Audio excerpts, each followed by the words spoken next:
I'd like to call the meeting to order, and please stand for the Pledge of Allegiance. I pledge allegiance to the flag of the United States of America, to the republic for which it stands, one nation, under God, indivisible, with liberty and justice for all.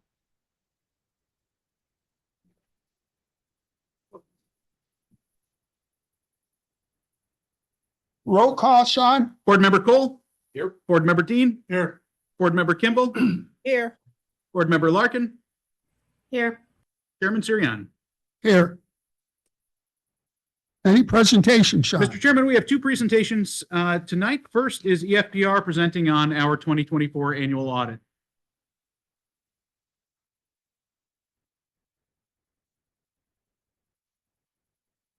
And John, I'll share your slides on the screen. Sounds good.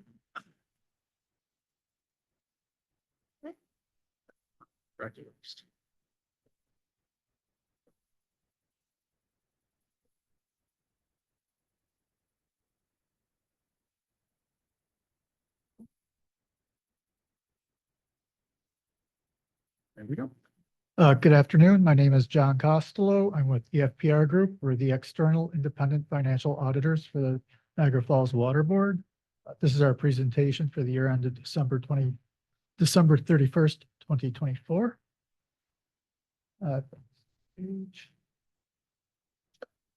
That's myself. I'm engagement partner. I was in charge of field work. Douglas Zimmerman, he was a technical review partner. Timing of our procedures. Audit test work took place the week of June 9th, 2025. Preliminary financial drafts were issued June 19th, and we're presenting the preliminary draft reports June 23rd, 2025. Next page. Our audit results. We expect to issue an unmodified or clean opinion on the following report: the basic financial statements. An unmodified opinion is what you want. We do not expect any material modifications to the preliminary draft reports issued.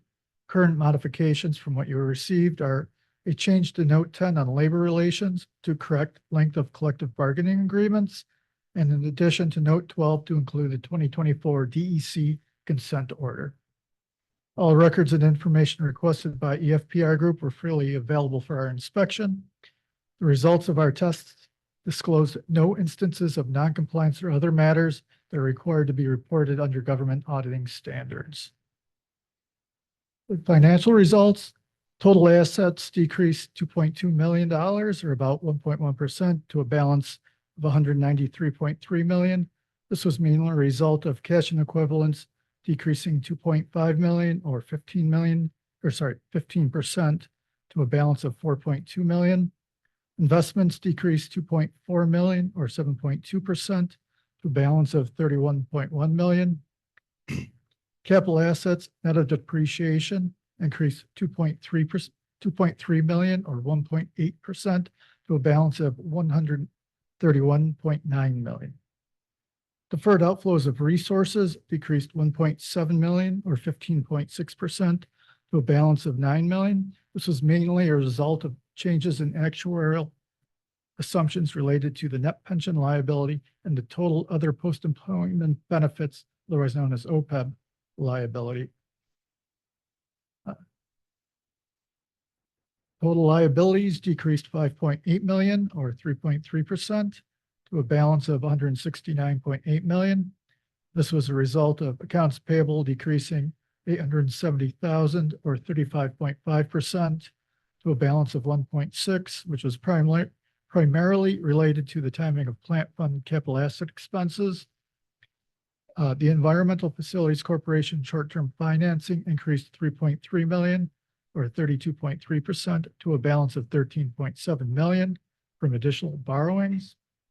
The net pension liability decreased $1.2 million, or 29.8%, to a balance of $2.8 million due to actuarial changes as reported by ERS.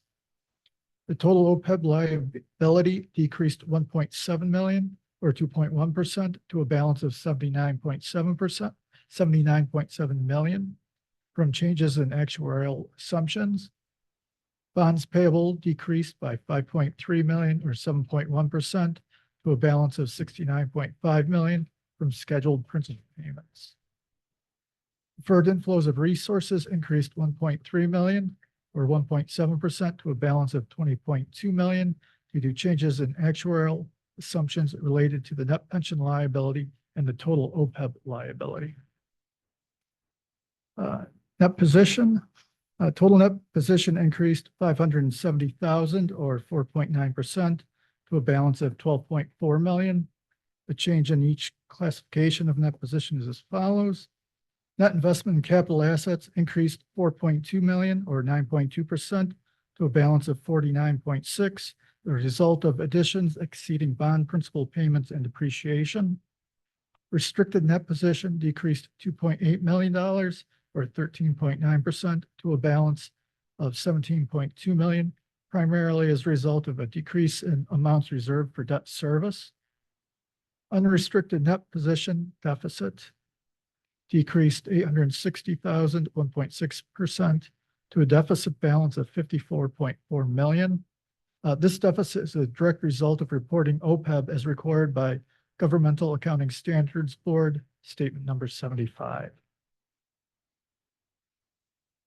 Total operating revenue was $36.5 million, which is a decrease of $2.8 million from the prior year. This was due to decreases in sewer rents of $2.1 million and grant revenue of $725,000. Total operating expenses were $35.4 million, which was an increase of $750,000 over the prior year. This was primarily due to an increase in personnel costs of $201,000, contractual expenses of $701,000, and depreciation of $265,000. Which is offset by a decrease in employee benefits of $391,000. Total non-operating expenses were $569,000, which was an increase of $241,000 over the prior year. This was primarily due to decreased interest income and increased interest expense. This is a summary of the upcoming accounting pronouncements issued by GASB. None of these will have any material effect on the presentation of the Water Board's financial statements, but they're here for informational purposes. Summary of the report to the board. Significant accounting practices are described in note 1 to the financial statements. Accounting estimates were reasonable and supported. Financial statement disclosures are neutral, consistent, and clear.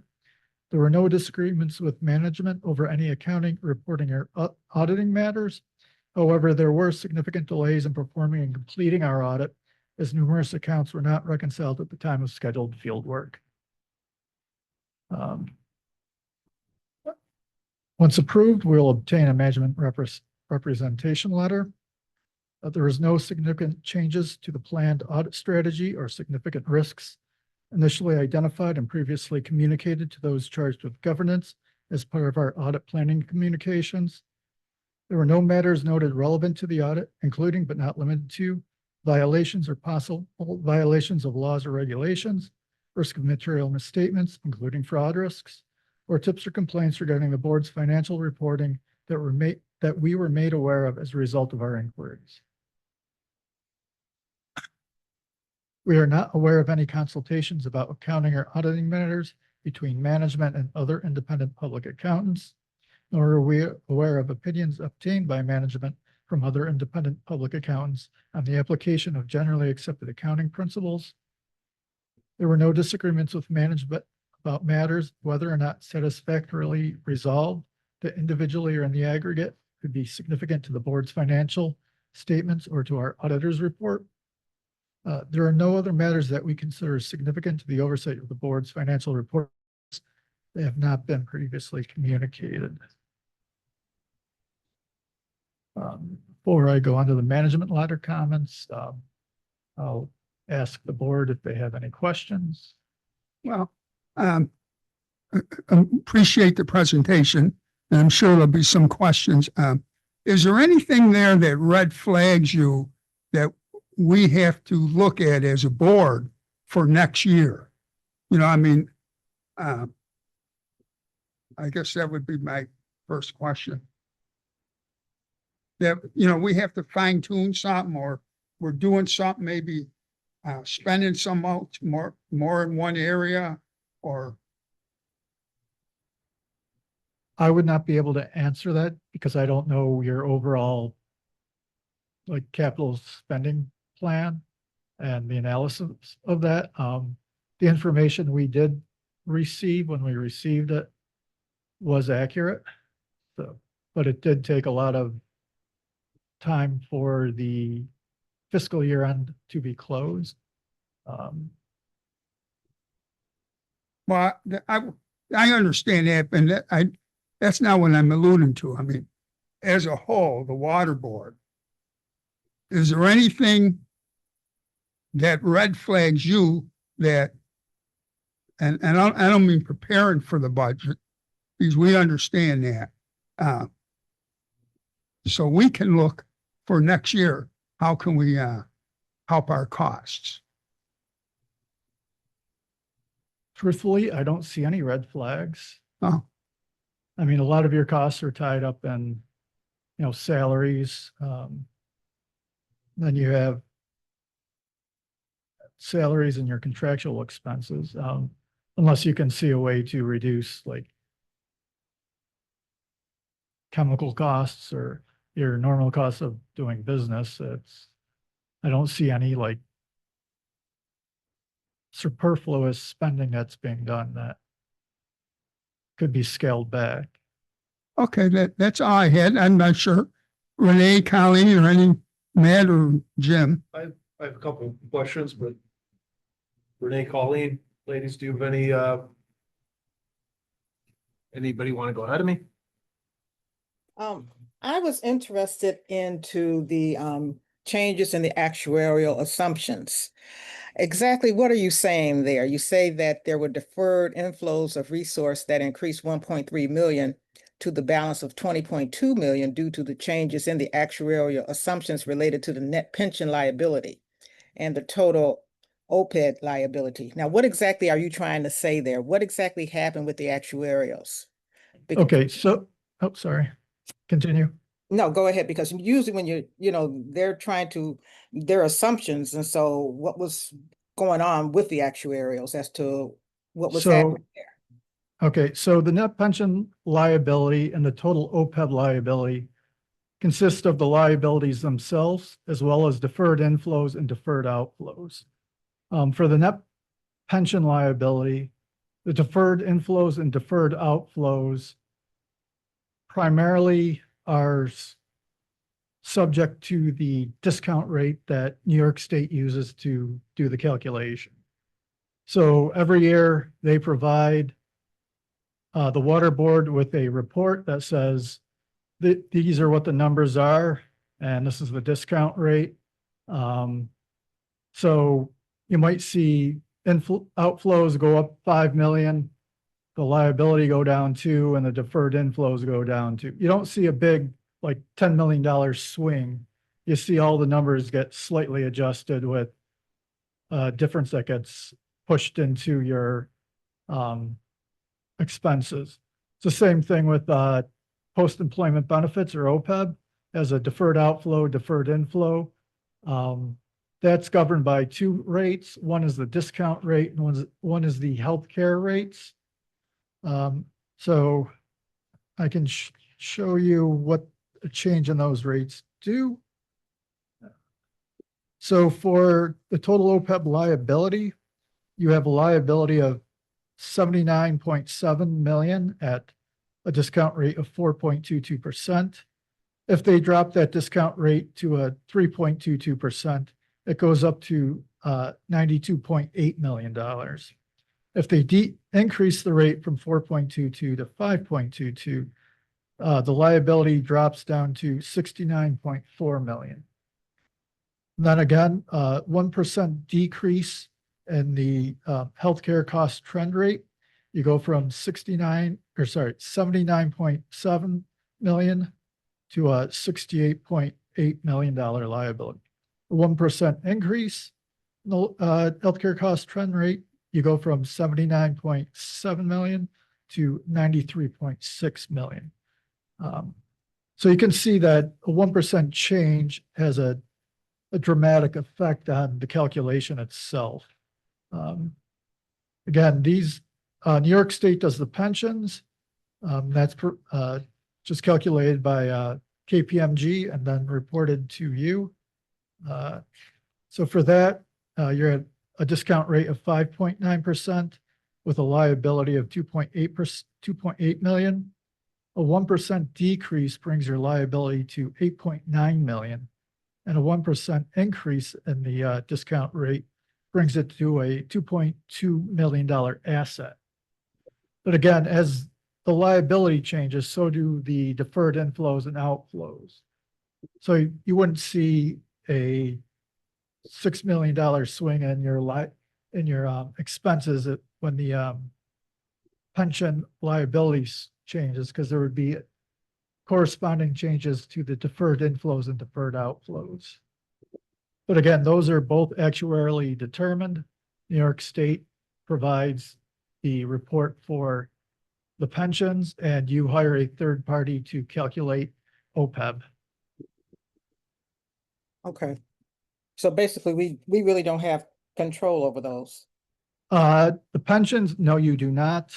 OPEB, that's the only factor that you have control of is who is eligible, and that would be baked into your union agreements Right. based on the healthcare coverage that's provided in retirement. Okay, thank you. You're welcome.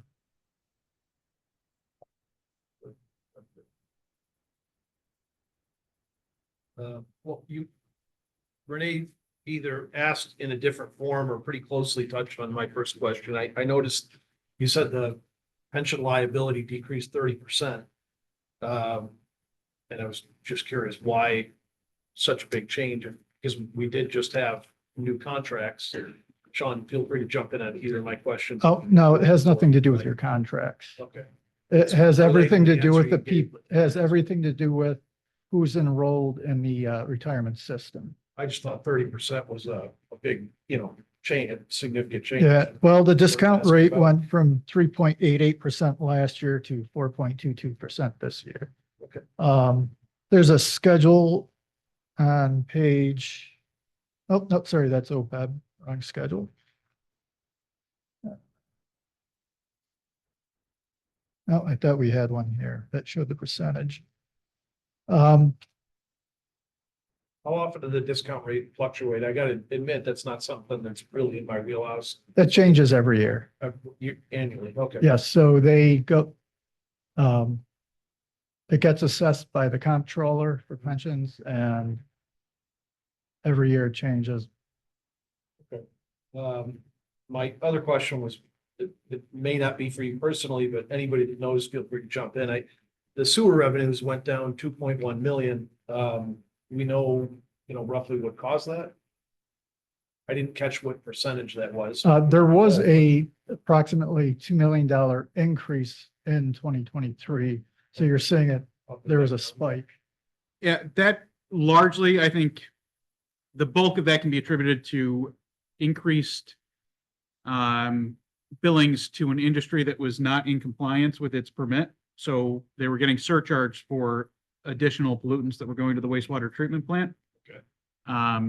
That facility is now in much better shape, so their discharges are, Right. they're getting billed a lot less for sending extra Yeah. TSS to our system. And if I remember, you covered that with me when you walked me through the plan.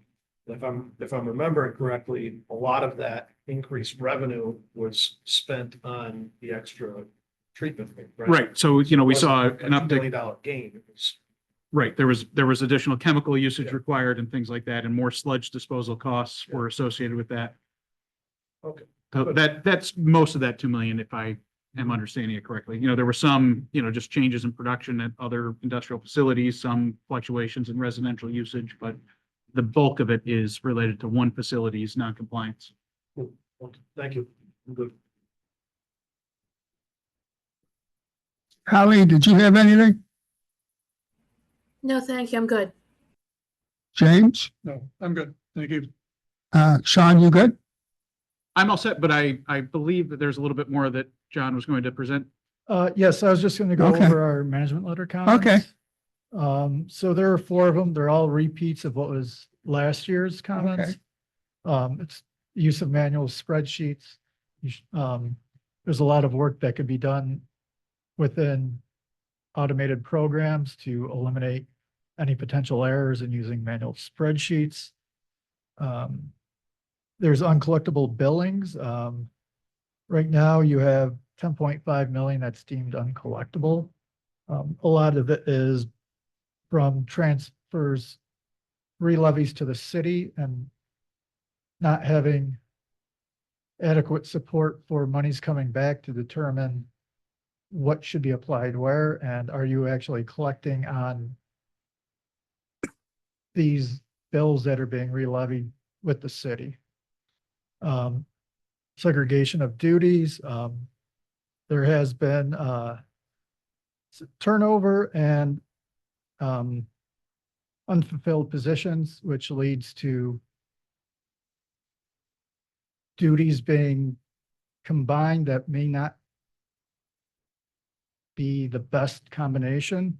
So we'd recommended, take a look at who's available to do what and make sure that each piece of the process is being done by someone without overlapping duties. Is that system wide or is there any departments that stood out in that regard? Well, it comes back to the final one, which is like bank reconciliations. They're being done and performed by the director of finance without separate review. Again, this has been going on. One person should prepare the rec, another person should review it and sign off on it, which is what most processes should be. If you prepare the accounts payable, you shouldn't be the one approving the checks to be run. That should be, a second person reviews them, signs off on everything, and then a third person prints the checks and stuff. So there is no change between step 1 and step 3. Is anyone in particular, should they go to personnel? Maybe Aaron, I'm not sure exactly what they do now. You're saying the financial guy shouldn't be doing all 3 steps. Correct. Well, that's specifically to the bank recs. They're preparing them and reconciling them. Oh, the bank. And they're not being reviewed by a third party to make sure they're correct. Okay. But there are other areas where people within the same area are doing the preparation and reviews. So our recommendation was to look at all aspects of the process, document who's doing what and how to properly segregate it. So the person preparing AP isn't the one ultimately responsible for writing the checks. Because there is the possibility that gets reviewed, comes back, and that person makes a change. Okay. So is there, I'm not saying it's occurring, I'm just saying there's a possibility, you're which is saying why the possibility that somebody could actually prepare a requisite, review it and sign it, and then print their own check.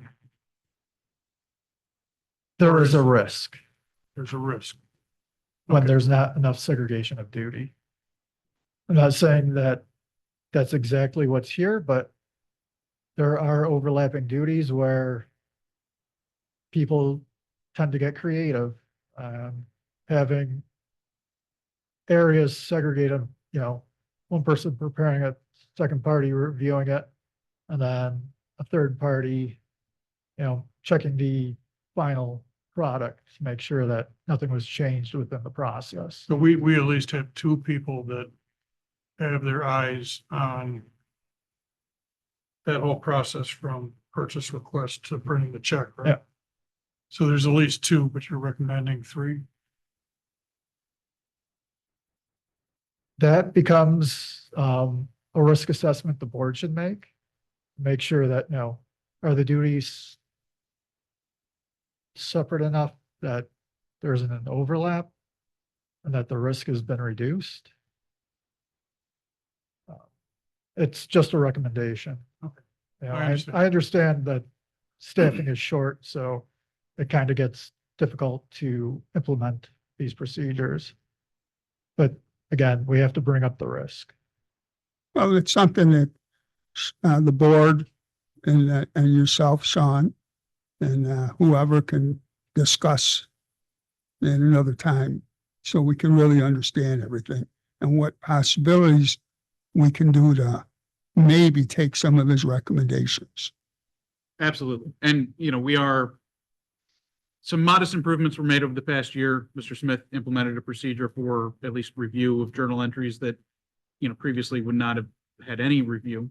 Now I sign off as reviewer. We're in the process of upgrading or revising an accounting position that can probably take, one leg of some of these duties, one of the 3 steps that were described in the future. But there are a number of areas where we can improve, and some where it just may not be feasible to have the ideal separation of duties just because of, the limited size of our staff. But we will work on that more over the coming months, and, we would certainly reach out to EFPR to, discuss some of these, what thoughts we have with them to get their opinion. Okay, thank you. Just one more question. You talked about the spreadsheets. Yes. The risk of using spreadsheets versus, the automated system for entry of that data. Is that a high risk, medium, low risk? Based on what you've seen? It's a lower risk, but it is there. It allows for improper calculations. You add in a couple more assets, you forget to drag the summation thing down and you drag it across, and now you're not picking stuff up. You go to do the current year depreciation, you pick up the wrong column. Now your depreciation is off. So the errors generally come in the updating of the calculation fields that I've seen when these are done manually. So even though you record the cost, right, say for fixed assets, if you don't bring down that summation box or calculation to include the new things, it's not included. If you don't pick up the correct column for the depreciation, it calculates incorrectly. Are you picking up a half year in the current year versus a full year the next year, or are you carrying forward a half year depreciation? So you could potentially be spending an awful lot of time making sure that your spreadsheet is formatted and calculating properly, right? Yes. And then when you, Especially when you get an error and you're trying to find out how you got that error. yes. Okay. Thank you. Yep.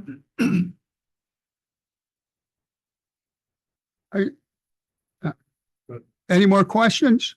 Are you done with the presentation? Yes, I am. Is there any more questions? Okay, thank you very much. Okay, you're welcome. Okay. Thank you. Thank you. Mr. Chairman, the next presentation on the agenda is Gallagher, presenting regarding workers' compensation insurance.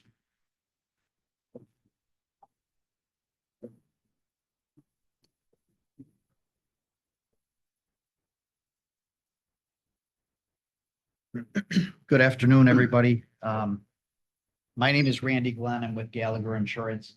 I told my colleagues, my teammates here that I wasn't going to steal their thunder and let them introduce themselves. So I'll just tell you, about a year and a half ago, Evans Insurance Agency, which was part of Evans Bank, was acquired by Gallagher Insurance. About a year after Gallagher acquired M&T Insurance. And so we've kind of merged our teams. And since that time, we've created a public entity practice group in our Western New York branch. Currently, we insure 76, just over 76 municipalities in and around Western New York, over 50 school districts in Western New York, and about 35 fire districts, fire departments. I started with Evans 11 years ago, made the change over to Gallagher, And so I'm happy to be working alongside our team. This is some of our team, but this is not our whole team, but everybody that's standing before you here will be active on your workers' comp insurance program, as well as a few others. So with that, I'll turn it over to Marissa. Hi, I'm Marissa Metzger. I also worked with Evans prior to the Gallagher acquisition. I managed a team of about 13 service representatives. And when the opportunity to lead the public entity team came up, I was really excited. So I have 3 people that work with me, and we take care of the public schools and municipal accounts that Randy mentioned. Rob Glenn. I work with our team here as well, Randy's brother, if you're wondering if we look alike. I really have a strong focus on public schools. I do have a background in workers' comp coverage as well, about 10 years in the insurance business now.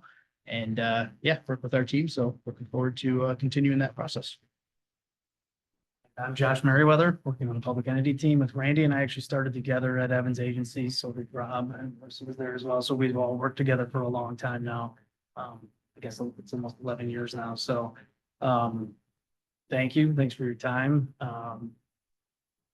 That's pretty much it. We didn't want to bombard you with information, so we more or less, Sean had asked us to be here to answer any questions. I think you've had maybe some time to review our proposal. We put a pretty, what we feel is a pretty aggressive program together for you on your workers' comp insurance. Workers' comp in New York State sort of is what it is. The rates are developed by the state, and the experience mod as it relates to claim activity really impacts the overall cost that you pay for workers' comp. Our hope is that we can work along with your team, provide some resources to help reduce those costs in the long term, not just in the first couple of years, but to reduce that experience mod over time. We've had success in doing that with other public entities. We're not new to the public entity world. The carrier that we're working with, Comp Alliance, as of recently, has been able to write workers' comp for water boards with a change in law that now allows them to participate. They're not new to the workers' comp world for public entities. That's all they write. But the water board has an opportunity now that they didn't have before, which is why we brought that option to the table for you. So with that, I'll open it up to any questions anybody has. Yeah, it's just, I know CAP is quite different than the healthcare, but you mentioned school districts and municipalities and now water boards. Is this like a healthcare consortium or an alliance that you see building out there with medical insurance in it, dealing with more entities, more people to reduce costs? Or is that what this is about? Yeah, great question. The Comp Alliance is a reciprocal. And so that's all they write is public entities. And so you're partnering with other public entities that are in that program. It's a not-for-profit. The nice part about that is for the last 30 years, they've had an excess in premiums, and they've been able to return those premiums back to their members. It's very different than a traditional program where you pay your premium, you get your coverage, and then that's it. You go to year 2 and you pay your premium, you get your coverage. This is a program that's sort of interactive. It allows you to do certain things. You're going to get 2 checks back. One's going to be a safety awards check. The other is going to be a loyalty awards check. It's just a matter of that check could be anywhere from 3% return all the way up to 11% return. So there's certain things that you can do as a board to help maximize that 11%. You know, for example, safety committee meetings, us participating in your safety committee meetings, or having a safety plan in place, things that you're probably already doing, but that's our job to sort of help you understand where you're going to be able to maximize that return. So to answer your question directly, it is a sharing program where you're sharing with other public entities that overall premium, which is what has made that program successful.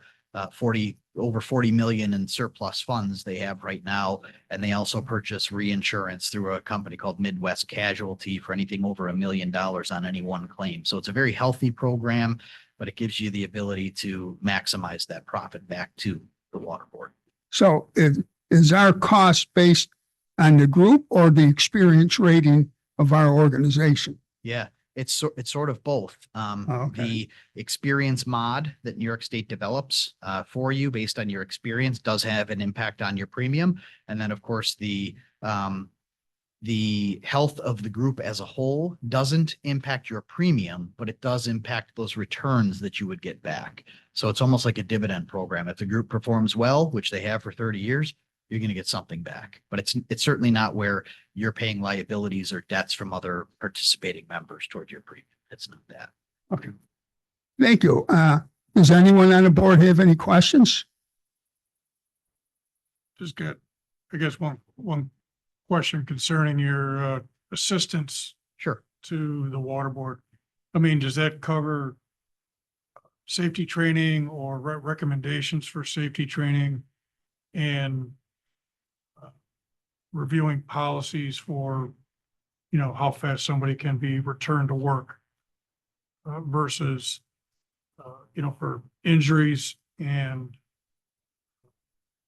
you know, getting them to, you know, medical treatment and then at least back to work, or, Yeah. you know, does that somehow increase, you know, how much do you want to be involved or should you be involved to help, you know, those experience rates get better and, Yep. and increase the return on the dividend? So there's a few things that go into that.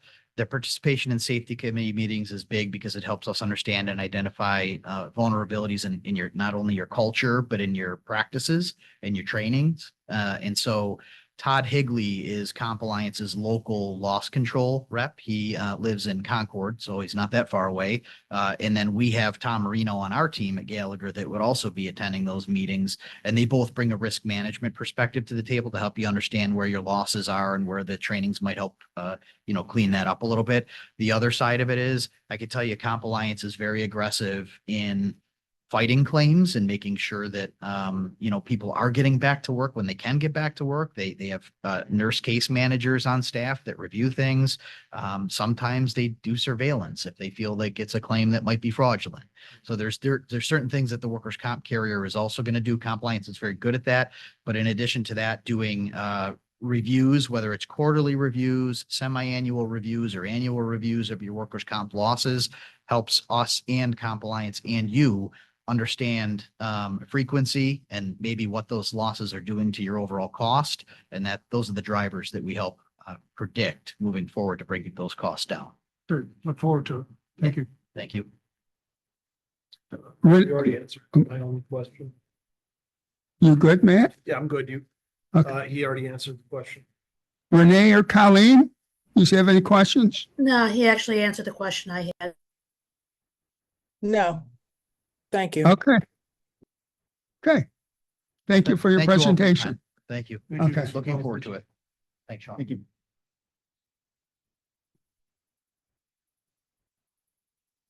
Mr. Chairman, we have 4 individuals signed up as public speakers this evening.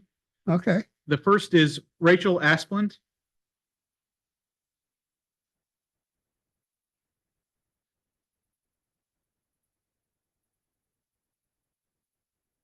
Hello, Rachel. Hello there, hi. I was told to come to this meeting because I own a property here in Niagara Falls.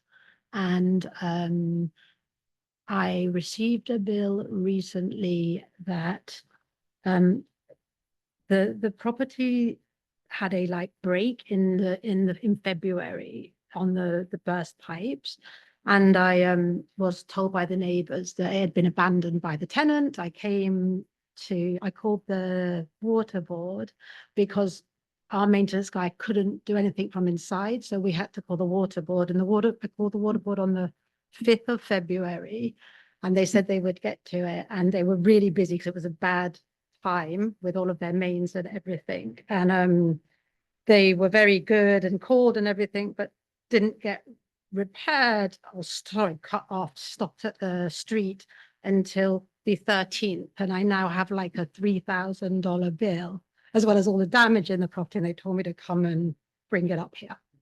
Is it the 13th of February? It was, yes. So I first reported it on the 5th of February. Oh, okay. And they kept in contact with me, kept apologizing. I'm so sorry. We're really busy in the streets and we'll get to you. And yeah, they got to me about 8 days later, and I've just got a huge bill as well as, and I just wonder if there's anything that can be done. Okay, well, we have some policies concerning that, and it wouldn't be right for me to answer yes or no Okay. to you tonight. Hmm. But we'll talk to Sean and look at all the details of it Okay. and see where we stand. Okay. Is that, I'm sorry, Chairman, go ahead. no, Do we know where the break was? Was the break on your property or on city property? The break was inside the property, but Inside? we couldn't turn it, the maintenance couldn't, it was impossible to turn off at the, you know, at the part inside the property, so I called the water board to shut off at the street. Yeah. It's not the fault of the water board or anything like that, it's just No, that I they just think didn't we're get there saying because why. they was Just trying to busy. understand the Yeah. mental picture. Yeah, so it was inside the property. I don't know about outside in the street at the moment because it's still off. Is it residential or It's commercial? a residential property that the tenant abandoned. Yeah, gotcha. And there's a Do you lot know of damage how long inside the as well. Thing was, do you have any clue how long it was running? before I they don't, we started? just got the call from the neighbor that they'd abandoned the property. And so we came out, so, you know, I don't know how much would be my portion. Does that make sense of like the period of time? Yeah. Before, I actually don't know I that. get it. You don't know. I just. Maybe nothing it you will can show say on the other than you don't bills. know. I don't know. Maybe it would show the period. I don't know. To some extent, yeah, but it gives me a better picture. The reason I asked, I would just defer to the chairman's comments that we'll look into it and do the best we can, I guess. So I think what you said. yeah, we'll have Sean look up all the details. So you'll hear from someone here this week, but, oh, and Board Member Larkin is trying to get attention to waving her hands. I just had a quick question, just so I'm understanding this correctly. First, I'm sorry that you had such a problem with your property. Just so that I'm understanding it, is this something where the tenant destroyed something with water, or is this something? No, where- the tenant abandoned that. So the tenant was in an eviction process. Okay, And they abandoned prior to the court date. And a neighbor called us and told us, hey, they've left the property and it's winter, you should come out and look at the utilities. So we did. And then we called you, and I can't know what date. I could probably ask the neighbors, but I don't know if they would remember. I would have thought they could be quite soon. okay. There's like a possibility that maybe the tenant, like, because they left in the winter, that maybe the pipe burst or something? Is that what? the Yeah, issue- yeah, that's exactly what happened. So what happened is they obviously must have turned off their heat and all of that. And it is a burst pipe within the property, 100%. I'm not debating that it's on the property. Yep. I just was kind of 8 days in a queue, and I don't know how much that's impacted the bill that I've received, basically. Okay, so you're asking for help on the bill, not with the damage? Yeah. I mean, the damage in there is extensive, which I have to deal with, whatever. Understood. But yeah. Okay. I'm looking for some sort of help. Of course, I'm willing to pay some of it. It's not that I don't want to pay. I just wanted to be heard to see if there's anything we could do about it. Just real quick, have you filled out any forms with the water board yet for adjustments or anything? I just wrote a letter and they told me to come here. Okay, so maybe Sean can get you the adjustment form. I think that's something that they'll have to do. One thing I will need is the property address. 521 29th Street. All right, you'll hear from somebody you. here by the end of the week. Thanks. Thank you. Mr. Chairman, the next speaker is Zalman.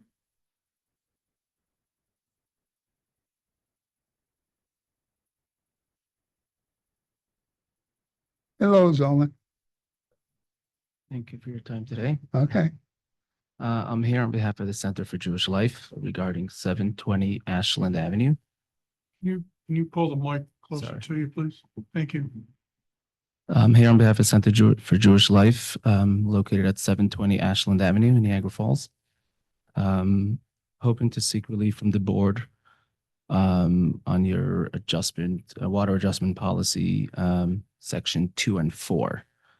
So 720 Ashland Avenue is technically it's the oldest synagogue in Western New York.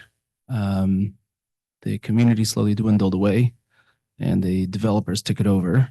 But late last summer, they transferred it back to Center for Jewish Life, and we're trying to basically revitalize it. I'm here regarding the water bill. It took a few months for us to figure out what was going on with bills. Originally, we thought that the developers have not transferred because it was a transfer over, it wasn't a purchase. It seems that the lawyers did not actually move all the accounts the way they would normally do on a sale. And we understood from the developers, they'll get the bills and they'll transfer them to us. Later, they said that, no, you're going to get it directly. It seems mail was being stolen from, the synagogue's been broken into several times. We put a mailbox and then we found the whole mailbox was ripped off. Finally, now there's one with a lock. What we're here for today is the bill. It seems that there's old toilets there, maybe even the originals, and there was water leaks where the water bills should be approximately $150, and the bill came in at about $3,500. We got the mail late, so number one, it's not a residential property. It technically falls under, it seems, whether it's commercial or industrial or something. As well as we did miss, we're now coming after the next bill, so it's not within the 30 days, which is, I guess, the limitation of Section 4. So when we called, the city said we should call the water board, and they said we should fill out the form, bring the account up to balance less than 1,000, and then approach the board and ask them if they'll allow this adjustment forward. As soon as we found out about it, we immediately went to the city, went to the water board, paid the bill, and we're simply asking if we can have that relief. It's an exorbitant amount of money. There's synagogue opens up twice a month for visiting groups that come to Niagara Falls, with minimal donations, trying to keep the place afloat. It's not covering the bills. It is a charity, and we'll simply ask for the board's relief. Okay, like I told Rachel, I'm just curious, did you own the property for the last year, or did someone else own it and they left you a water bill? No, it's under the Center for Jewish Life. It's charity. We got possession late last summer. Oh, okay. We were not getting the first bills. That was the problem. So we had no idea that there was, I guess, in the toilets, they're just okay, I flowing understand. through. You can't hear anything. So now we obviously shut it all down. The toilets are all being replaced, and we're going to monitor it well before anything else happens like that. Okay. Well, I'm not sure if anyone else has questions, but we'll have Sean get the information. And like Colleen said, maybe, I don't know if he's filled out a form. Yep, we filled out, they said I should come with the form. I should bring the form here. Okay. And then someone will get back to you. Fair Appreciate it. enough? Thank you for your time. Oh, wait, I don't know if anyone has any other questions. Renee, Matt, James? No. Okay, thank you. Thank you. Do we know, sorry, my questions aren't hugely significant, but I'm trying to paint a mental picture. I get what you're saying. I mean, I've had same issue with toilets. That's a lot of money. Do you know when the last time, prior to you bringing it up, you guys bringing it up to speed, for lack of a better word, you just said you did. Do we know when the last time was it was paid? You know, is that 3 years worth of water bills? No. It's definitely, no. It's, I guess every 3 months they do a bill. So I actually sat with the city trying to figure out, like, is this probably, originally we thought it's probably a mistake. Yeah. We went to the city, and they did find that the previous bill before it went into our name was also approximately the same high. So it seems it's just, remember, there's no showers in the building. It's literally 2 sets of bathrooms. So, and it was approximately the same amount. So it appears that it's some type of flow leak. The previous owners obviously got that bill. I guess when the building was transferred, they obviously paid their bill. So that was paid. We just had no idea that bills would be that high, because originally when they showed us like previous bills, they were $136, $150. So there was one huge one that they obviously paid. So The you're last saying one, The bills have been around that amount, $3,000 One- every 3 months? 1 month before, the one before we gained ownership, yes. Before we gained ownership, it was. And obviously by then, that time, I guess, by the time they got the bill, the building was already transferred. So they paid their bill. Water. Two It- toilets. It literally makes no sense. That's why originally we thought it must be somebody maybe stealing water. We went into it, but once we shut the thing off, there's nothing going anymore. Yeah. I was hoping, I don't know if I'm allowed to ask if there's a greater relief. It is a charity, but they said the max is 1,000. So Yeah, I'd like to see you guys get relief if you can. Like the chairman said, I guess we'll have to get back to you, but that's bizarre, that's an awful lot of water flow from 2 toilets. There's literally nothing else in the building. I, It's, I'm with you. It's just bizarre to be that much from 2 toilets. They'd be like falls that we run constantly. I mean, I have a big in-ground pool and, you know, a lot of company, a lot of family over. And in terms of toilet flow, it's nowhere near that. Just can't comprehend how it would be like that every month, every bill, I should say. Yeah, I don't have any answers for you, just questions. you know, exactly what you're saying is what drove us crazy. And that's Yeah. what we thought probably Because I some would think neighbors the same stealing. A thing. plumber Somebody- looked around neighbor, and somebody's tied into it. I don't know what. the heck we is checked causing and it. the plumber said Or he looked all something around. There's underground. nothing. But it made sense when the city said that the previous bill was similar. Right. And once we shut it from inside the building, the last one that just came it's back to zero. It's back to one, like basically no Signs of use. Damage, obviously, you would have known by now. There was nothing here. And we visited the property every 2 weeks. Like there was nothing inside that you can hear. But the last bill was back to zero, It was back to 136, 136. which is when we got that bill. Yeah. But we're told that there's a previous balance of 3,000. We're like, 1 second, how does that make sense? Yeah. Yeah. Okay, I thank you. Thank you. Can I give you the pre-filled form? Sure, you can hand it to me.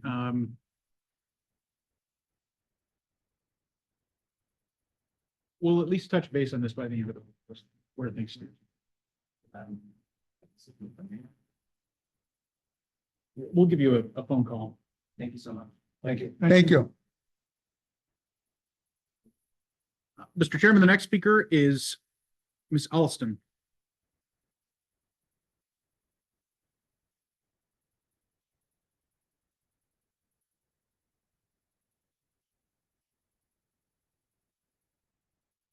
Ms. Alston, how are you? I'm pretty well. Good Good. evening, ladies and gentlemen. I'm Katrina Dose. I'm the next speaker. So we're Okay. together. We have We're together. two Okay. speakers. Nice to meet both of you. Okay, so we stand before you today to speak on the damage done to our personal property, which was water sewer damage, and we're on apartments Niagara between Tennessee and Calumet, the apartments. Okay, so on the evening of April the 3rd, 2025, there was a rainstorm that came, flooded. Katrina as well have presented receipts along with pictures regarding the damage. She had movers to clear the basement due to everything being ruined by the water. We did report this, of course, to our complex, but it was the water, because they even came out that like a few days later, something about the sewer, they were doing work on. Okay, it happened to other apartments as well, but the city was doing work between 20th and Center Avenue a couple of days before it happened. So again, this was like April the 3rd that evening, but the city had been out a few days prior doing something to the water lines there. So we definitely believe due to the work that had happened, it backed up. I'm sorry to interrupt you. Oh, I just want to get a visual of what's the address? 2944 22nd Street and 2922. But it still was like a other like that. But the different, work was being done on 20th Center and 20th. like For prior. 2 days, they Mhm. was working. I see it. The city. Oh, you see it? Yeah. Okay, good. Okay. Okay, but what I we're don't see the saying, work. I see the address. Right. Where you're located. Right. So the Okay, thing go ahead. what Sorry to happened, interrupt you. it was definitely water that stayed in the Sewage. basement, sewage water for 3 days. So sewer. So when we say all that, we had to clean, we had to wait for it to come out and, just very unhealthy cleaning sewer water, then it finally did recede, go away, but it was after a few days, the city again, they did come out, the water and did something to the sewers. I really don't know, Which but it was on Calumet and 20th. They did that. yeah, when they came out. Mhm. But Did they come out with a big vacuum truck yeah, to Some- try to yes. suck it out, But yes. the sewer, yes, but that happened after, again, after the damage was done? after, yeah, and because what ended up happening, this is the thing. Katrina, as well as myself, other people that's not here at the meeting, but personal things that we had to throw away, things we couldn't keep because what happened, the water was high and it was so high, totes, that stuff that was protected because it was a basement. and everything, but when you have stuff for storage, it failed, tables failed, the storage bins failed, pictures, books, Katrina, memorable things of her mom who's passed away, everything's gone that we had to I throw out. did submit pictures, as you can Yes. see, Good. and everything, and hers was worse than mine, Oh. okay? But the thing is, ain't nobody here to represent themselves, so we here to represent We ourselves. ourselves, This is because her third flood. my third flood, but not with sewer. So again, apartments Niagara. We had 2022, 2021, and then Right. 2025. Right. So we got pictures, everything. And it's just like, to me, it's kind of hard because my children, 34 and 30, and stuff from when they were little, I had to throw out all Everything. my books, everything. Things when I had Sesame Street volume books when I was a child in the 70s, gone. Couldn't keep them. I'm just saying, my mother bedroom set, this was what you got a basement for, to storage things and stuff like that. Not thinking we were gonna. Not thinking that this is gonna happen. This is my first flood. And everything, all I got is a washer and dryer now downstairs. Everything from clothes, from baby stuff, from, Storage that you. that's what a basement is for. That's what we. At took the down washer there. and dryer side, we understand that, but the part that you can stock and. This was from the sewer system backing Yeah, up? the store, Yes. it was, because it was nasty sewer stuff that was in the base. I mean, that when it wasn't like, normally we have rain that may happen, then it'll go away, right? This day, 3 days. And it's, This is one of the pictures right here. You can tell it's dirty water. Right, I got, see, mine's is in my phone too, See, but she you got probably this. want, See, and these you are, wanna see it. these Can you are, bring it to us? yeah, oh, Oh, these is yeah. all my pictures right here. and these are apartments that you rent? yeah, apartment Niagara, they're 22nd. They told me But you to, both are, you rent, right? Yeah, we rent, yeah. she stayed this way, I stay right She's on the, here. she's on the Calumet side, like in the middle, and I'm between center, right? These are some of the pictures right here. Now, one of you, Okay. I believe you. I just didn't see him until now. one of you's mentioned 2 or 3 times, That's me, but not the sewer. I not mean, the, so like a rainstorm, the does the rainstorm. back it up? Just back up, and I mean flood, Yeah. flood to the waters up to here. I know. Not regular, just a little flood of water. I mean, very backup water that you Yeah, have to, clean and do everything. And I do apologize, like I was telling Katrina, I ran here, so I didn't bring my pictures, but I do have pictures and stuff as well from this particular flood as well, because I actually almost forgot about the meeting, but when she told me, I'm like, I'm coming, and I still came, but I'm just, it's just to the point what we're stating with this, because to have to clean up for a couple of days and throw things out Clean up. So may I ask, and what I'm a is you chicken asking? person, so What are you asking? for reimbursement for the things that was, reason we state this, things, like Katrina as well. Just like I said, as for our basements, just like I'm pretty sure most people in Niagara Falls do have basements. So therefore, Some are finished. therefore, you supposed to have storage. That's our storage place. If I didn't want storage, I could have moved across the street where they don't have basements, but I did want in a basement. So this is my first flood and I've been there for 10 years, I've okay? been there 8. And it took out everything. My whole basement is clear. You could go downstairs. Everything is cleared out except a washer and dryer now.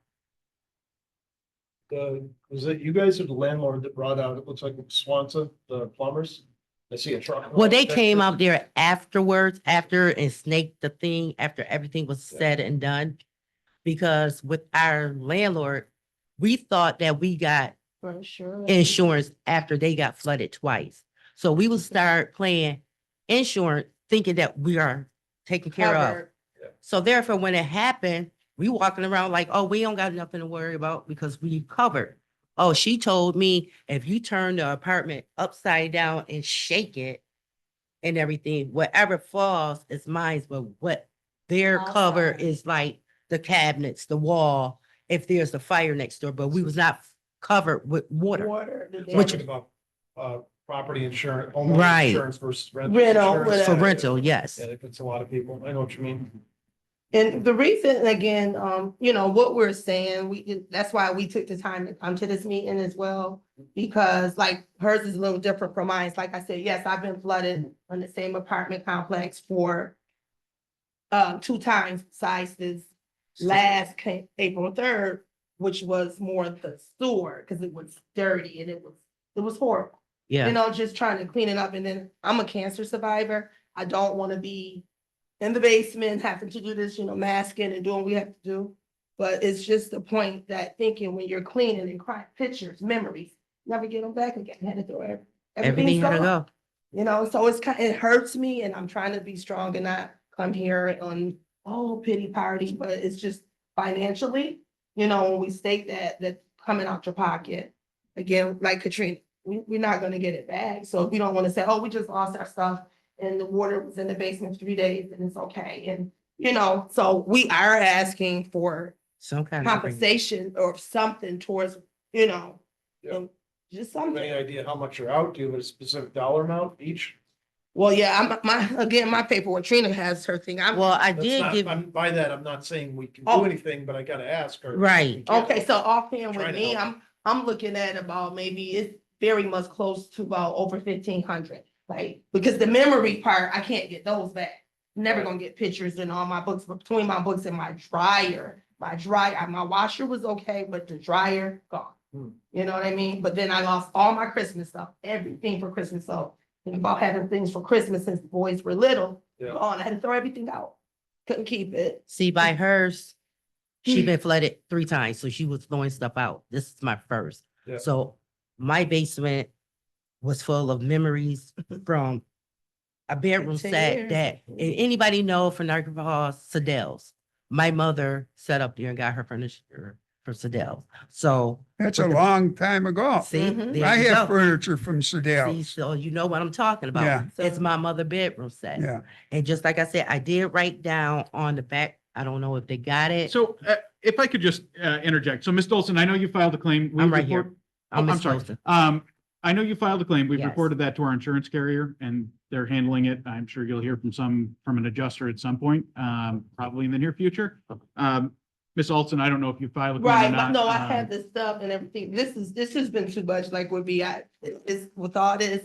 And I recently just lost my job 4 weeks ago. It's been too much going on. So when I got the paperwork, I got all my stuff filled out and everything. So my thing is that I know I had to take the pictures, get the same paperwork, you know what I mean? And I had the pictures, but I never had them uploaded. But however, I'm still just coming today when she was saying the meeting to be here still in awe because, I don't know. I don't know what else to really say. 'Cause if it rain next week or whatever and it happens again, what do we do again?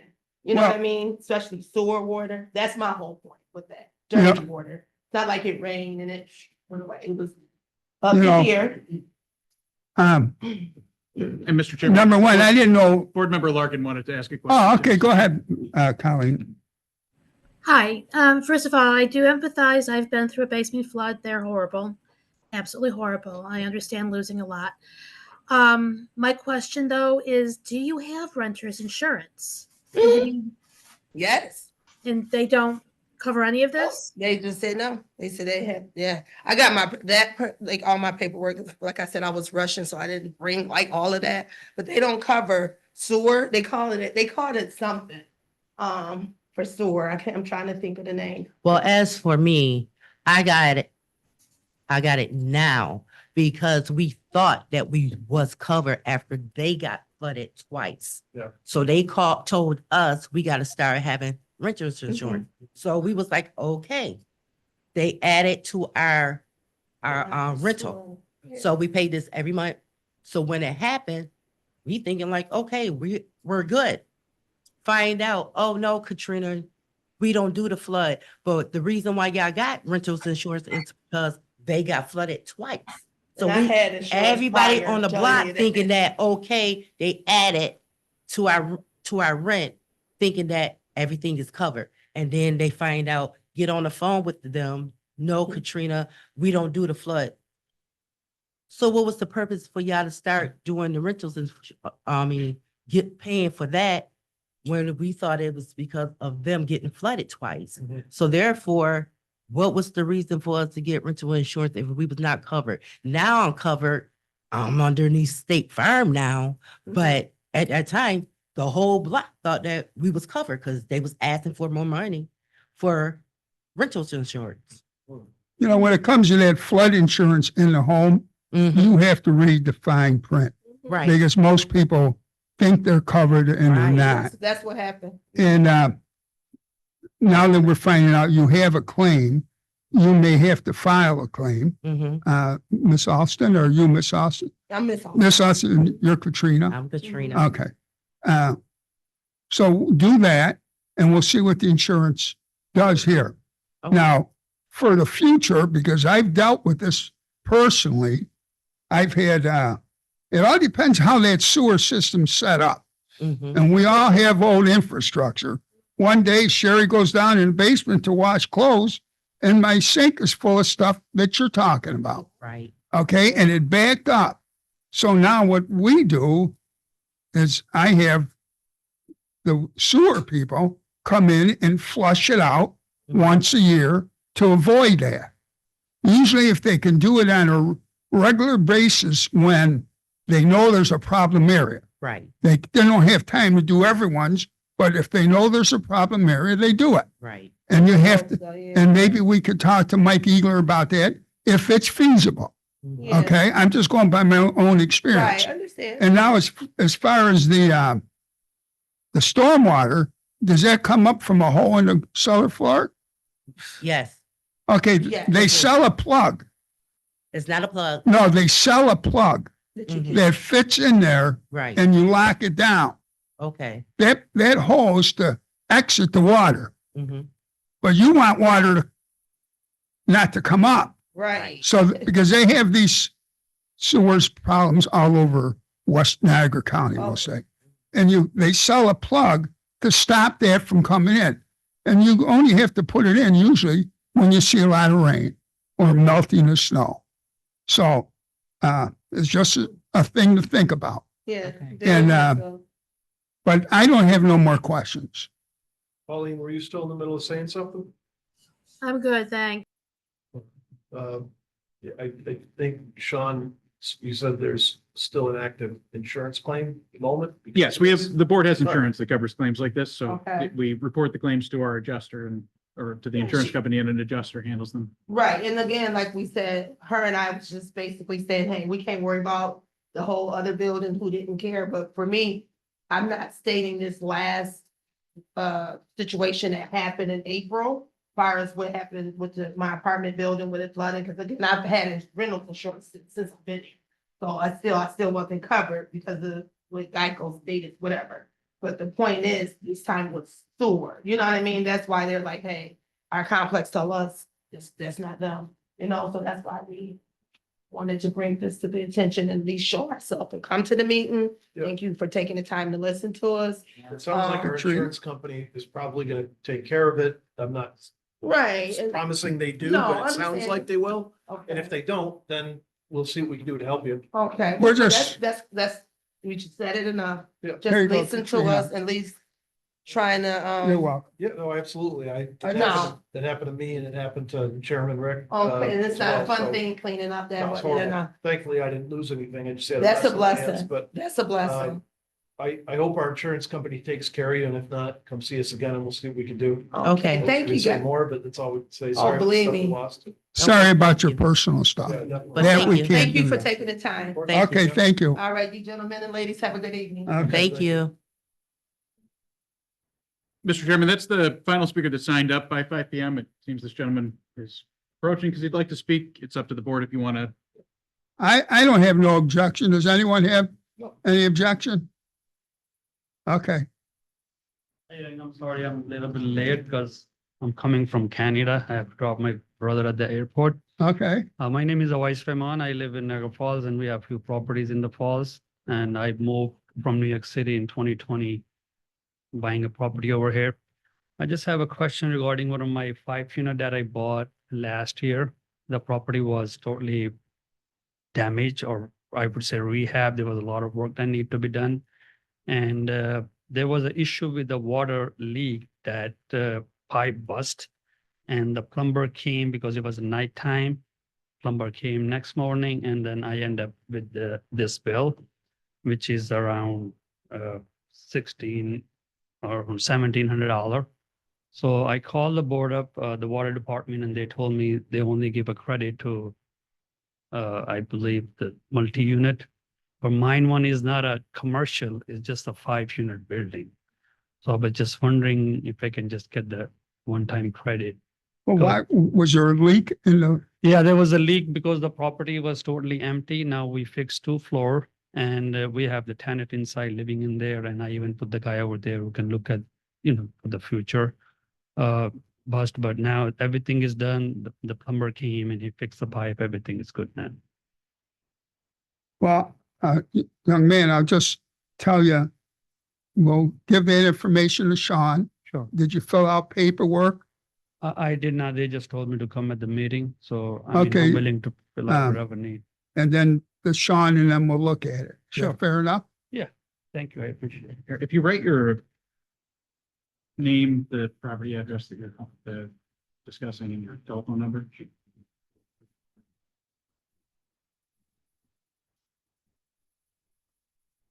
Mr. Chairman, that's the end of the public speakers for this evening, and there are no letters or communications in the packet. Okay, prior meeting minutes, is there a motion to accept them? Motion to accept the prior meeting. Jim, is there a second? Matt, any discussion or questions on the minutes?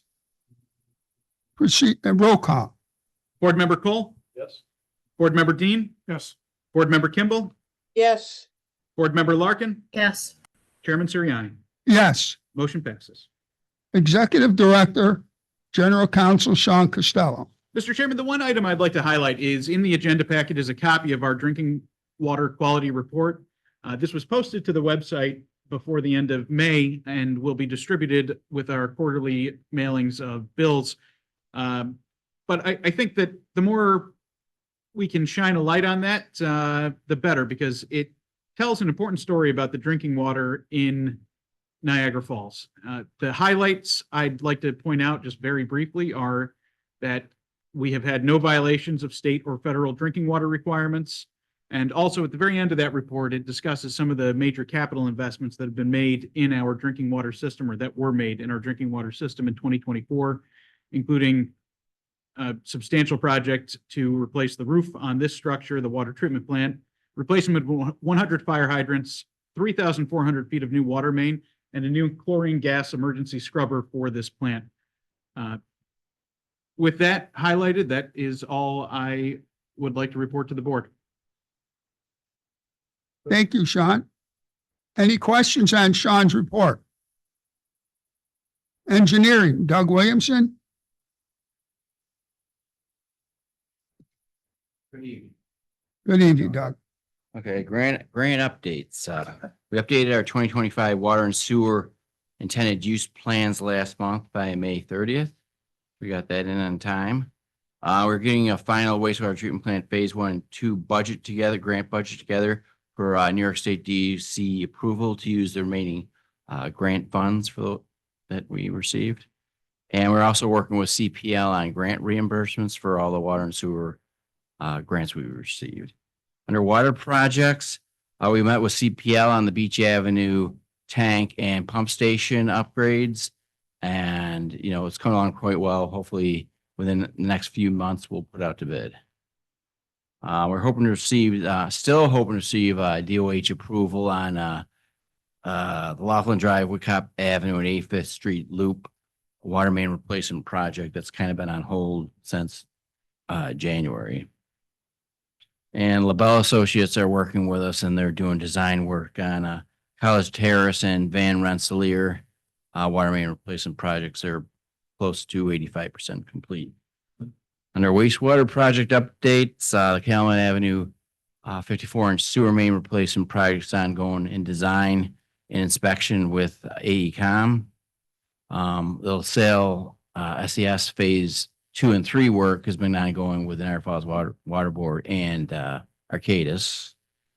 Under project number 1, sedimentation basin modifications, that project's been going on since 2021 with Whole Industrial, and it looks like they're going to finish up the catwalks on basin number 1 out of the 5 basins probably within the next month.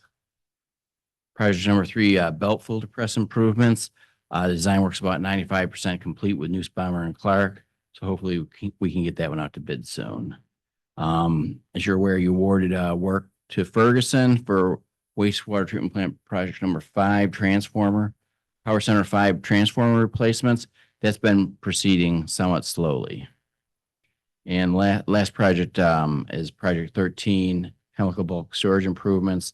That design work's about 60% complete with AECom. So that's some updates.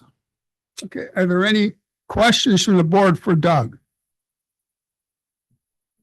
Okay, I have one, Okay, and it's not related to your, none of the stuff I talked about. That's if zingers. power went out Yeah. here, do we have generation? Oh, here? system? Yeah. Yes.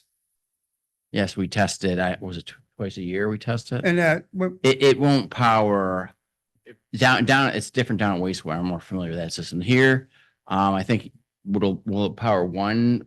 The wastewater treatment plant, the water treatment plant has 2 very large diesel Yeah. generators that can fully power all plant operations. Right. They do not power the business network. So, we may not have computers for PCs and, may not be able to have normal customer service during a major outage. But our 2 generators can power all treatment operations. It would be uninterrupted. both buildings? Yes, all the low lift building and this building. Yes. Right. And we have it's either 2 or 5,000 gallons of diesel fuel on site in a storage tank. We spent like what, $500,000 in upgrades? So we continue to work on a project that has been going on for years to upgrade the generator controls. When they installed those generators circa 1995, the controls that they used, which are of course, not domestic, they come from Germany, were already somewhat outdated. So we've been working to upgrade those generator controls to improve the automatic switchover when power cuts off. In the course of that project, we've been, discovering other, transfer switches and things that we've been updating and maintaining along the way. But we do have a backup power generation for this plant. And would that include the elevator? I believe it would, but I cannot say with full confidence that it would. Okay. And Board Member Larkin is raising her hand. Go ahead, Colleen. Are servers on the generator, or how do we have our servers? Mr. Joyce can answer that. I believe that they're on the emergency circuit that's powered by the generators, but John, if you just step up to the microphone, that would be great. Hey, John.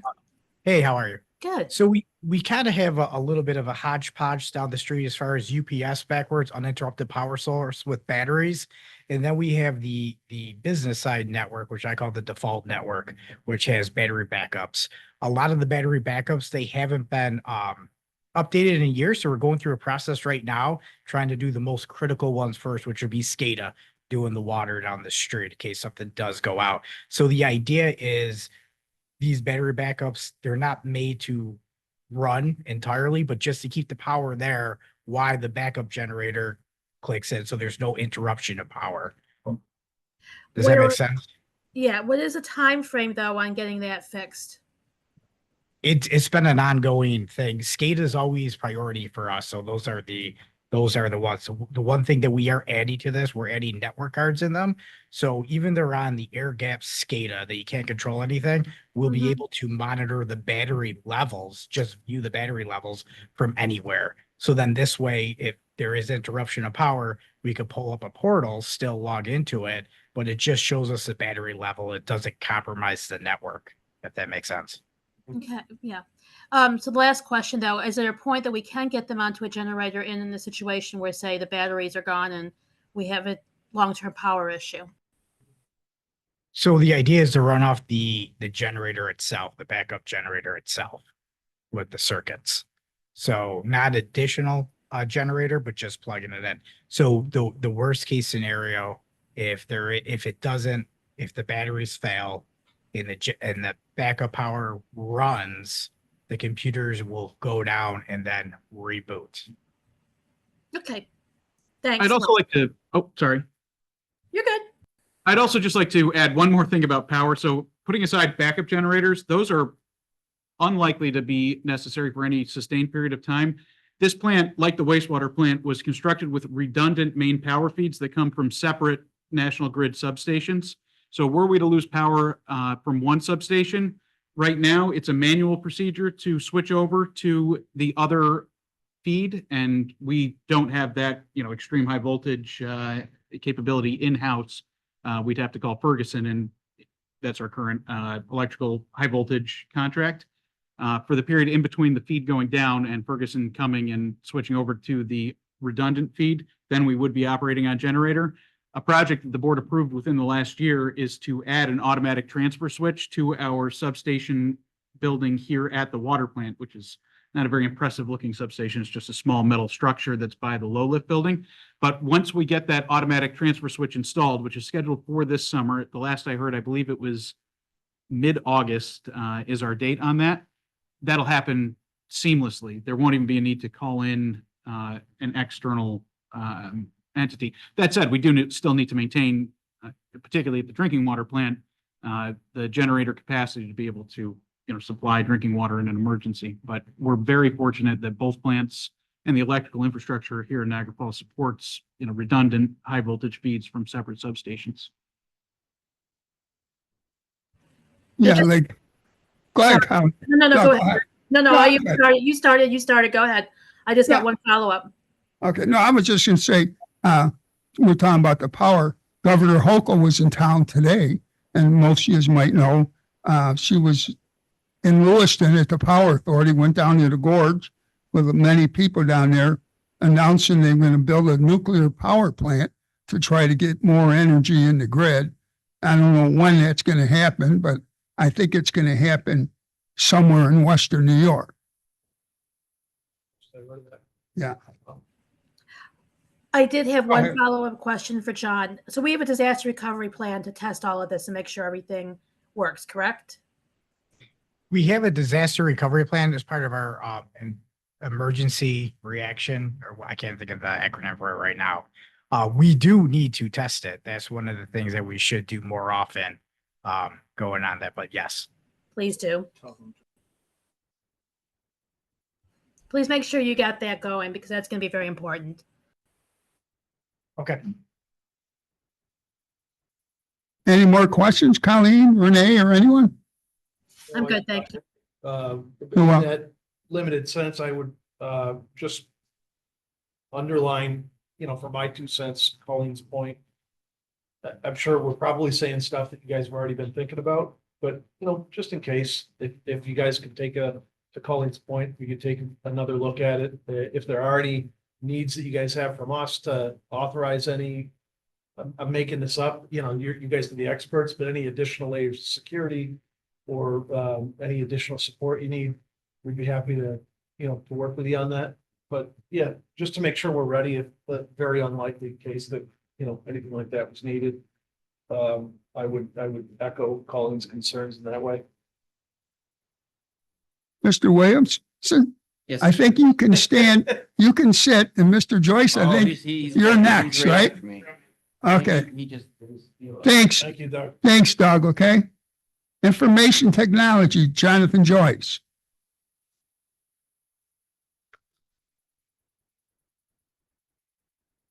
So I'm happy to report that CISA and Darktrace found no high-level vulnerabilities. That being said, with the recent international events that have been going on, we send an email out to all users with some literature to make sure that they're vigilant and cautious moving forward. The best thing we could do to combat against cybersecurity is what we have been doing, is upgrading our equipment, patching software, and we already have a plan that we implemented that we're rolling out. With Windows 11, we're definitely going to meet our goal between October when it's no longer supported. And with the good news is our mobile device management system is fully deployed on remote devices. We actually had to implement 1111 missing, and we were able to erase it remotely. So we did test it in that way. We're continuing to improve our strategy and our disaster recovery plan going forward. And we have the new hypervisor environment down there, and we're moving from VMware, and we should be up on that by next board meeting 100% completely with our new backup plan. that's all the highlights. Are there any questions for Mr. Joyce? I guess we're good. I think we already hit you with them. Thank you. Thank you. Good job. Finance, Michael Smith.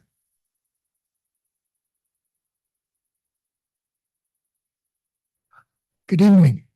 Good evening, Mike. Just following up with the report on the audit, the auditor reported that their audit fieldwork is complete. The financial statements are still in draft form, but they're going to make some edits to those statements and I guess resubmit them for the board's review. And after the board reviews and approves those statements, they'll be finalized. So all that's left after that is the audit report needs to be uploaded into the New York State Paris system, as well as some other information. I guess there's a report, an expenditures report that needs to be uploaded. I already ran that report. It's basically a report of all our expenditures over $5,000. So that's another report that's got to be uploaded into the Paris system. And then the other big report that needs to be updated is the payroll report. I guess Paris requires all the payroll information for all our employees to be uploaded into that system. So those are the three big items that need to be uploaded and finalized in Paris. And then everything should be complete. Just following up with another matter that the auditor mentioned, I do have a copy of that actuarial report. And I believe the actuary provided like a synopsis of, changes from the prior year to the current year. So, I would, you might be interested in seeing that. I have that report. I can share that with Sean. He could share it with all the board members. Concerning the pension, you mean? Yes, correct. Okay. Yes. One other thing that I'd just like to highlight that the actuary or the auditor mentioned, our revenues were down a bit. In doing the adjustments for our receivables, we have to compute an allowance for those receivables. Now, I just followed last year's methodology for computing that allowance. But with the shut-off program this year, I'm expecting that, our collections we're going to have a much better result in our collections this year. So those allowances might be overstated. And that'll mean our revenues for this year, that'll be a plus for our revenues this year.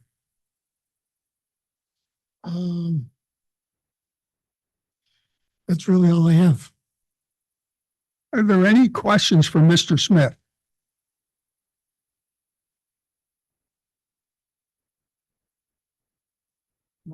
No questions? Thank you, Mike. Thanks, Mike. Administrative Services, Caleb Holman, please.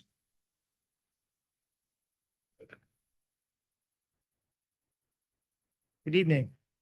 Good evening, Caleb. Some updates on safety and training.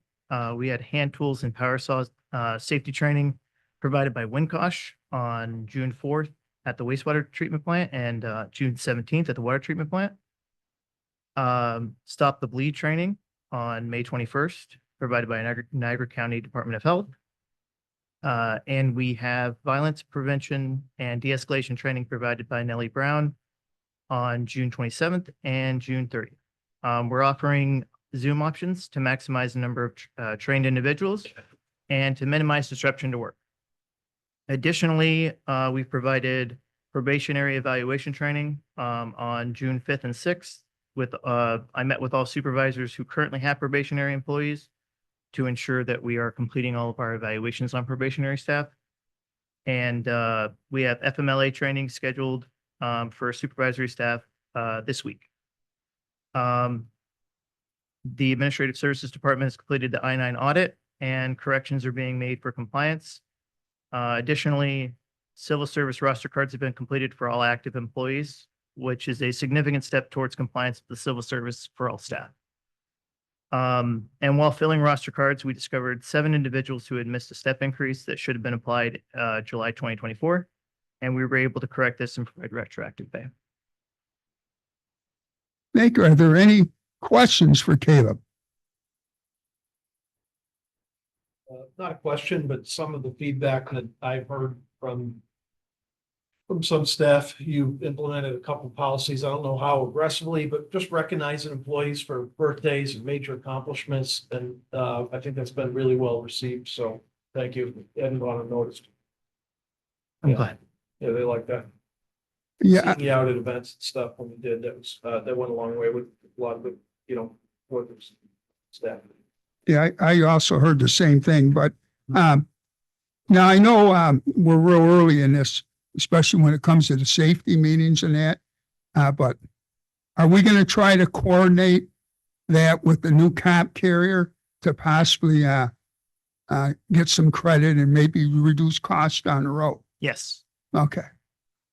And we're very much going to leverage the comp carriers. Comp Alliance has their proprietary training program as Comp Academy.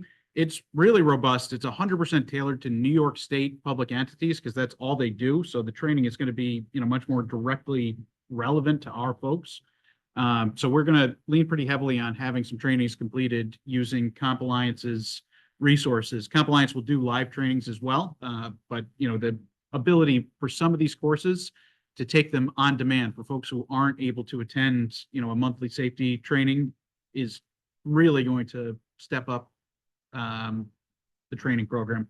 So Mr. Holman and the staff that's working with him on safety, we're working on getting us enrolled in the PERMA's equivalent program or very similar offerings. But now I'm going to ask them to pivot and to get us set up with every employee registered with the Comp Alliance Comp Academy, so we can start using those resources that are at no additional cost to us.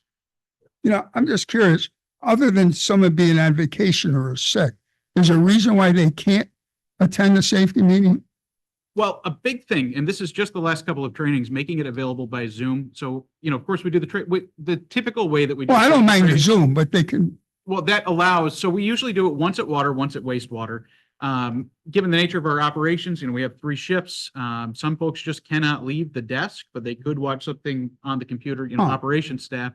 And sometimes it's just the case that because of maintenance issues or other things that are going on, or perhaps somebody just had a day off when the training was offered at the plant where they are based, rather than the time it takes to drive back and forth and locate a vehicle and everything for somebody that doesn't typically have an assigned vehicle, being able to sit at a computer and take it on Zoom is helpful. So we have noticed we're getting more people to take the monthly trainings.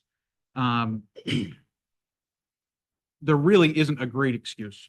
Once in a while, there are trainings that are really inapplicable to certain staff members. The handsaws and power tools training, the front office staff wasn't really expected or anticipated to be present for that. Although I will say, I learned a couple of things. I actually thought it was a great training.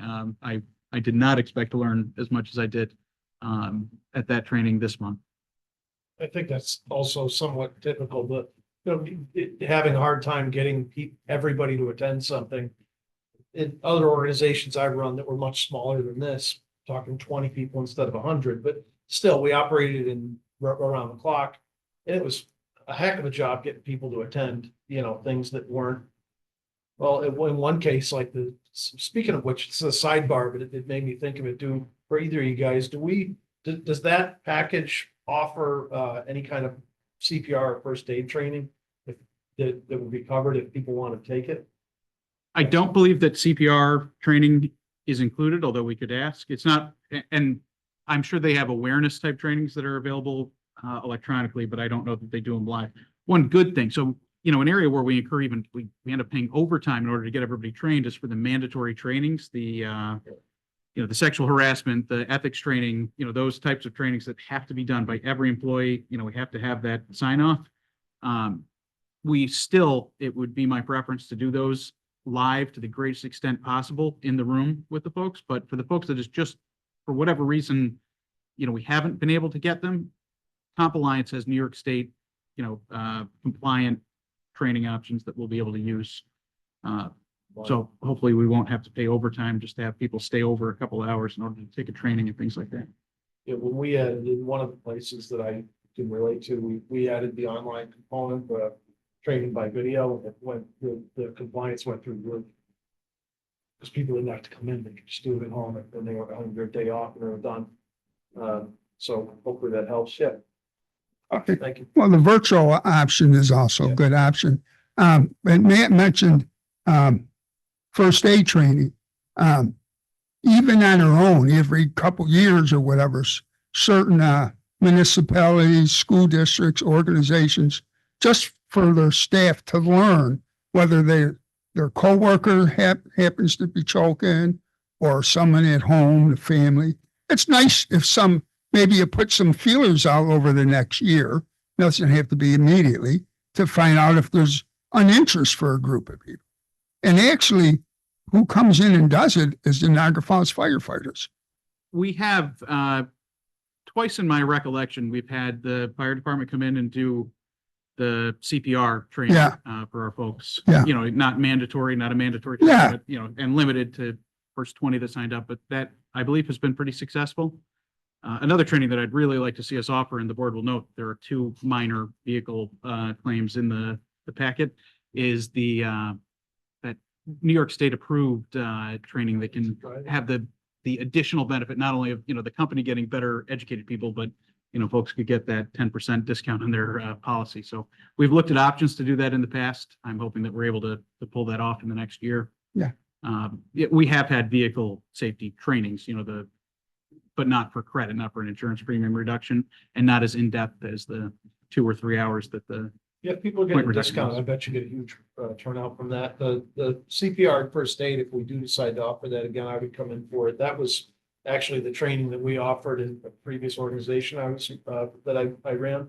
And again, it was much smaller, but I think I was overwhelmed. Like, I think almost everybody in our organization signed up.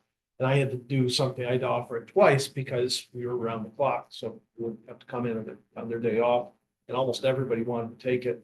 And oddly enough, we actually needed it. One of the people, a few months later, one of the people that needed it that worked there had a medical emergency, and they knew what to do. Thankfully, hopefully never need it. But either way, if that does come around, if you could make us aware, I would be interested in being part of it. Yeah. Just to get my sort of updated again. Thank you. Thank you. Caleb, are you That's done? it. Anything Yep. else? Okay, thank you. At this juncture, the board usually approves the personnel. Yeah, that's what I Oh, thought. I That's, yeah. apologize. I am not done. Tonight, we're asking to fill an operator trainee position. It's a vacancy created by transfer of Jason Santanato to meter technician, which is outlined on line D. Okay, is there a motion Motion to to approve it? Second. Second, Matt, any discussion on this particular job? All in favor? Oh, sorry, roll call. Board Member Cole, Yes. Board Member Dean, yes. Board Member Kimball, Yes. Board Member Larkin, Yes. Chairman Siriani. Yes, Motion passes. thank you, Caleb. Sometimes when I start doing these Robert's Rules of Orders, I'm either, my mind's in the school district, the town, the union meeting, and I'm at water, and everyone does it just a little different. So I apologize for that.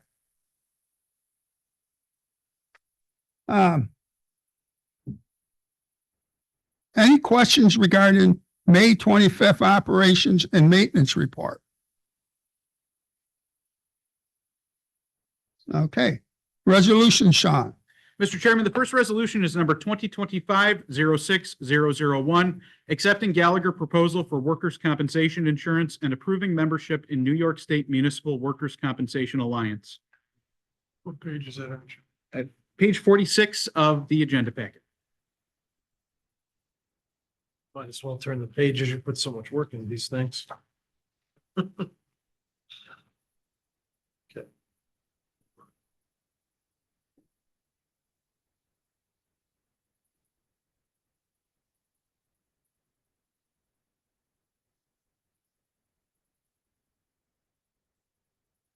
Okay, is there a motion?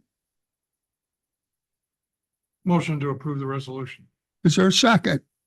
Second it. Second, is there any discussion or questions on this? Roll call, Sean. Board Member Cole, Yes. Board Member Dean, Yes. Board Member Kimball, Yes. Board Member Larkin, Yes. Chairman Siriani. Yes.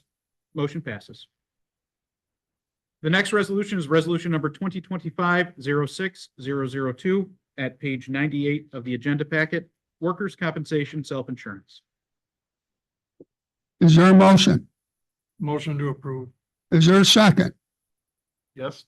Matt, Jim first, Matt second. Is there any discussions or questions on the workers' comp insurance? Roll call, Sean. Board Member Cole, Yes. Board Member Dean, Yes. Board Member Kimball, Yes. Board Member Larkin, Yes. Chairman Siriani. Yes. Motion passes. The next resolution is found beginning at page 99 of the agenda packet, resolution number 2025-06-003, addressing workplace recordings. Is there a motion? Motion to approve. Is there a second? I'll second it. Calling. Colleen seconded, Jim Dean made the motion. Is there any discussion or questions on it? Could you give me a quick refresher on this, please? Sure. Board members Kimball and Larkin emailed me to request that we review and address in our existing policies or update our policies to cover recording devices such as pens, metaglasses, and other newer recording devices that are becoming more and more prevalent in order to provide people with comfort that they're not being, I guess I would say, illicitly recorded. So the amendments to the policy that are in draft, which of course we will, comply with our collective bargaining requirements and review with the union before, moving forward. But they outline the procedures to use recording, such as, announcing that you're going to record a meeting if you're in a larger meeting, and then, repeating at the beginning when the recording started, that it's being recorded, and limiting recording at other times. Limiting or eliminating? Limiting or eliminating, and there are Well, certain I just wanna make sure circumstances I where the heard you policy correctly. makes clear that there is no recording. But in other, circumstances, having the employee being recorded, sign off that they understand and acknowledge they're being recorded and the purpose of the recording. Okay. Sounds good to me. Does this policy cover, executive sessions of the board? Executive sessions are not recorded, so there would be no recording. However, if a board member, of course, the policy speaks to staff. The public has a right to record government employees at work. So the areas of this building that are open to the public, including the boardroom during a board meeting, folks can record. They don't have to tell us they're recording. Generally, it's going to be visible. They can't be disruptive in recording, so they can't set a tripod up, directly in front of you. But if the board were to follow this policy, the board would have to say, I'm recording, and get consent So it to would do apply to so. us too, then. Yes, In but that it, session, I think, which you questioned. Yeah. right, but as a general rule, executive sessions are not recorded. We don't, I would Right, agree. right, right. yeah, I we would don't agree. record that. This would apply to that in theory. I have no knowledge, just hypothetical, I no knowledge of it. It doesn't specifically say it applies to an executive session, but the board, I think, could certainly follow this, or just the general rule is that executive Makes session is sense. not recorded. I think it's in the bylaws also. I can't recall off the top of my head. What about executive? Recordings. This is just like tweaking it with different technologies coming up. I mean, we probably have a policy also. So since, I think mid 2023 or early 2023, we've had a policy that speaks to cell phones and, videos and photos using a cell phone. This enhances that policy. It expands on that policy and adds some additional language, including a form to sign off to say, hey, I understand I'm being recorded and, this is the purpose. If Okay. in certain circumstances, that's not required in a training, because we already record some trainings. We don't, or in the context of a meeting, like an operations and maintenance meeting, long-term, we might look at using some of these newer technologies like AI summaries in order to more efficiently generate meeting notes and follow-up items and things like that. But for the other circumstances, the employee would consent that they're being recorded. Is there any more discussion or questions on this? Roll call? Board Member Cole, Yes. Board Member Dean, Yes. Board Member Kimball, Yes. Board Member Larkin, Yes. Chairman Siriani. Yes. Motion passes. The next resolution is found beginning at page 106 of the agenda packet. It is resolution number 2025-06004, award bid for combined sewer manhole replacement, Garden Avenue and 10th Street. Is there Move it. Renee motion? There's a second. Second. Jim seconded. Any discussions or questions on it? Roll call, Sean. Board Member Cole, Yes. Board Member Dean, Yes. Board Member Kimball, Yes. Board Member Larkin, Yes. Chairman Siriani. Yes. Motion passes. The next resolution is found at page 110 of the corrected agenda packet. The packet originally sent to the board had the wrong attachment at number 20 for the award recommendation and bid tally. It just attached a second copy of the audio video recording policy. So the numbering is too lower. I think the original page number for resolution 2025-06005 was 113 or 114. It is now 110 of the agenda packet. Authorizing settlement of property damage claim, Wilson Tyler. Is there a motion to accept? So this resolution and actually the resolution that follows are for two incidents separated by 2 months and at different treatment plants and involving completely different employees, where an employee operating a waterboard vehicle caused damage to a parked car of another employee. In one case, it was backing a large truck with a hitch on the back of it. The hitch came into contact with the bumper of a parked vehicle. In the other case, the waterboard vehicle parked far too close to another vehicle, in this case, a private vehicle, and in opening the door, damaged the door of the parked employee vehicle. Okay. So in both circumstances, safe driving and similar topics were reviewed with the employees causing the damage. In both circumstances, it's the first driving related incident for the involved employees. Okay. Thanks, Sean. Go ahead. Move it. Move it. Okay, Renee moved. Is there a second? I'll second. Colleen? Any more discussion on it? Roll call, Sean. Board Member Cole, Yes. Board Member Dean, Yes. Board Member Kimball, Yes. Board Member Larkin, Yes. Chairman Siriani. Yes. Motion passes. The next resolution is found at page 111 of the agenda packet. Resolution 2025-06006, authorizing settlement of property damage claim, Alfieri Michael. Is there a motion? Move it. Renee, is there a second? Yes. Matt? Any discussion or questions on it? Roll call. Board Member Cole, Yes. Board Member Dean, Yes. Board Member Kimball, Yes. Board Member Larkin, Yes. Chairman Siriani. Yes. Motion passes. The next resolution is found at page 112 of the agenda packet, resolution number 2025-06007, authorizing settlement of property damage claim, Smith Sheila. Is there a motion? Move it. Colleen, is there a second? Second. Renee, any discussions or questions? Roll, Curious- wait, go Yeah, ahead. just a question. I mean, was there any safety meeting that recognized the low hanging wire before they actually started digging? I don't know if they recognize the hazard or not. I think this was one of the late winter, early spring water main breaks that were being repaired. They're very conscious of overhead hazards, particularly electrical overhead hazards that, present an electrocution risk. I think that they were excavating in a tight area and the knuckle or the fitting on the arm came into contact with the wire. All right, but this was a emergency repair. Yes, I will say this was not, if the question was, has this been reviewed in a safety meeting? It was not this topic of a safety meeting.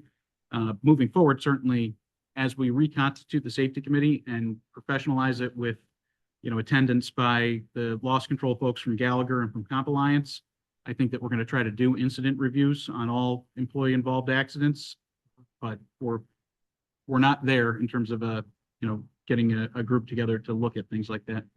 We do investigations when necessary, when it's a significant incident, but, here it was. It looks like this was a difficult environment, probably in the freezing cold, and But unfortunately it happened.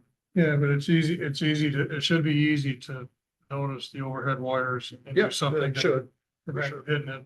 Yep. There is some engineering controls. I don't know what time the work was done either. Okay. It may have been after hours. All right. Thanks, Sean. Any more questions or? Okay, roll call. Board Member Cole? Yes. Board Member Dean? Yes. Board Member Kimball? Yes. Board Member Larkin? Yes. Chairman Sirianni? Yes. Motion passes.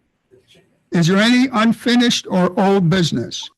Mr. Chairman, if I may, before the board proceeds, there was a walk-on resolution that was prepared and sent to the board regarding approval of the audits as preliminary drafts with the couple of changes that Mr. Costello mentioned earlier.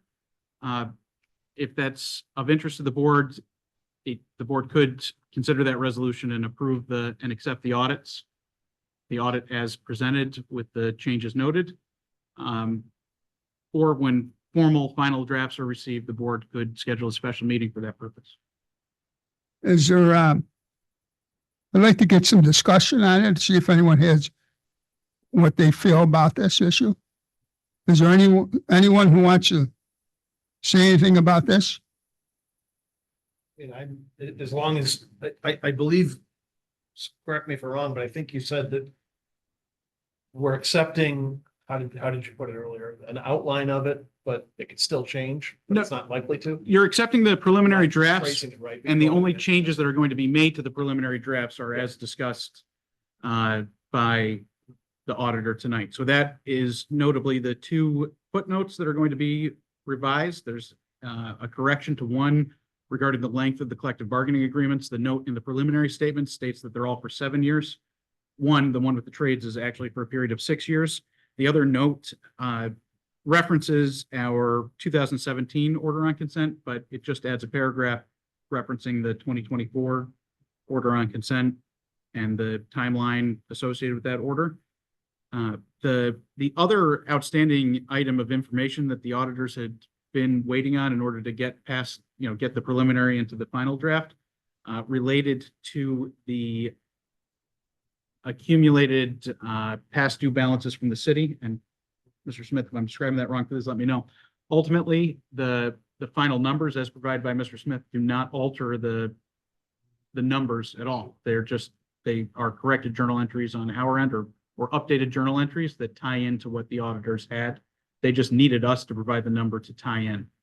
So we're accepting a rough draft that's not likely to change. We're not technically accepting a final draft that we haven't got yet. It's not going to change. Right. Correct. You're approving and accepting the independent auditor's report based on the preliminary drafts with the changes noted that will be incorporated in the final. Got it. Sorry to split hairs. I'm just trying to be clear. Chairman, I'd be comfortable with that for my personal. Well, So we don't have to schedule a special meeting and waste time, but that's only if everybody else is okay with it. well, I would be Okay. comfortable with it as well, especially in light of the fact that the audit has taken so long for us to get done. So I would just like to move the process along, especially since there will not be any changes. Yeah, my reasoning is the same as Renee's. okay, Colleen, I'm fine as long as there's no changes. This audit's taking way too long. yeah, if there's changes, we have to bring it back for sure. Well, and the resolution does cover the changes. And if there is changes, then it requires a full board resolution is required. So I'm good with it. Okay, then, is there a motion to accept? So, Well, Mr. wait. Chairman, I would just like to make one statement quickly. I did share this resolution with the auditor, so John, the lead that presented tonight, is aware of this resolution and the requirement that there be, a further meeting if there are changes. So they are on board with this, I guess I would say. And then before moving the resolution, there does have to be a resolution to waive the agenda deadline policy in order to consider it. So there's a motion to waive the agenda deadline policy and to consider this resolution, and then a motion to approve the resolution. And I'll also just, for the purpose of the I move recording. to waive the policy. Is there a second? Second. Jen, I do. Colleen, what'd you say? Yeah, I second motion to. Oh, okay, okay. Any discussions or questions on it? Roll call. Board Member Cole, Yes. Board Member Dean, Yes. Board Member Kimball, Yes to waive. Board Member Larkin, Yes to waive. Chairman Siriani, Yes. motion passes. Okay, now a motion to accept. Move. Renee moved it. I'll second it. Colleen seconded it. Any questions or discussion? Roll call. Board Member Cole, Yes. Board Member Dean, Yes. Board Member Kimball, Yes. Board Member Larkin, Yes. Chairman Siriani, Yes. motion passes. Okay, I just want to thank everyone, board and the people out here to come in a very hot, humid day. We appreciate that, and sorry the meeting was much longer than most of us thought, I think. But just be careful out in the heat. I make is there a motion to adjourn? Yes, move to adjourn. Colleen, Renee, roll call. Board Member Cole, Yes. Board Member Dean, Yes. Board Member Kimball, Yes to adjourn. Board Member Larkin, Yes to adjourn. Chairman Siriani. Yes. Motion passes. I'll note for the purpose of the recording, the time is 6:57 PM. Thank you. Thanks, everybody. Long meeting.